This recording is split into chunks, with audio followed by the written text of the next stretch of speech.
October 6, 2025 సుప్రీంకోర్టులో 42% reservations అని Revanth Reddy government argue చేసింది. సుప్రీంకోర్టు విక్రమ్నాథ్ జీ గారి బెంచ్లో హియరింగ్స్ దేశమంతా వెయిట్ చేస్తున్నారు. ఐటమ్ 70 ఎప్పుడు వస్తుంది, ఏం రూలింగ్ ఉంటుందని. భారతదేశ చట్ట ప్రకారం ఆర్టికల్ 14లో ఈక్వాలిటీ అని ఉంది. 79 సంవత్సరాలు ప్రజాస్వామ్యం వచ్చినప్పటికీ 27% ఉన్న మా కాపులను ఒక్కసారి కూడా ముఖ్యమంత్రి కాంగ్రెస్ పార్టీ కానీ ఇతర పార్టీలు తెలుగు రాష్ట్రాల్లో ఎందుకు చేయలేదు? వయలేషన్ ఆఫ్ ఫండమెంటల్ రైట్స్ కాదా?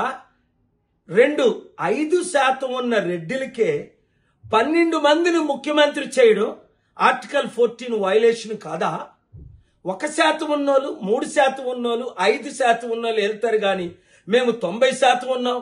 బీసీలు 42 నుంచి 52%, కాపులు మేము 27%, దళితులు మేము 15%, 16%, ఎస్టీలు ముస్లింలు అయితే 20%. గమనించండి, బడుగు బలహీన వర్గ ప్రజలారా, మనల్ని అధికారంలోకి రానివ్వరు, మనల్ని ముఖ్యమంత్రి చేయలేదు. వాళ్ళ పార్టీలో నుంచి మనం బయటకు రావాలి.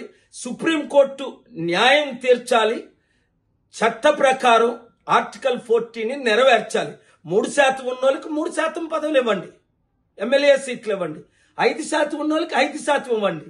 మనం 52% ఉన్నోళ్ళు, 42% ఉన్నోళ్ళు, 27% ఉన్న ముస్లింలు 20% ఉన్నోళ్ళు, మనకి అదే ఈక్వల్ పర్సంటేజ్ ఇవ్వాలి కదా.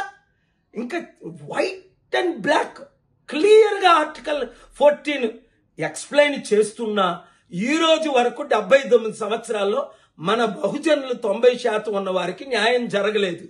రేపు సుప్రీంకోర్టు ఏ తీర్పిస్తుందో దాన్ని బట్టి నేను మరలా మీతో మాట్లాడతాను. సుప్రీంకోర్టు తీర్పు ఇచ్చే ముందే ఇది ప్రతి మీడియా మిత్రులు సుప్రీంకోర్టు రీచ్ అయినంత వరకు, ఎక్స్పర్ట్స్ అందరిని రీచ్ అయినంత వరకు షేర్ చేయాలని కోరుతున్నాను. God bless you. Thank you very much.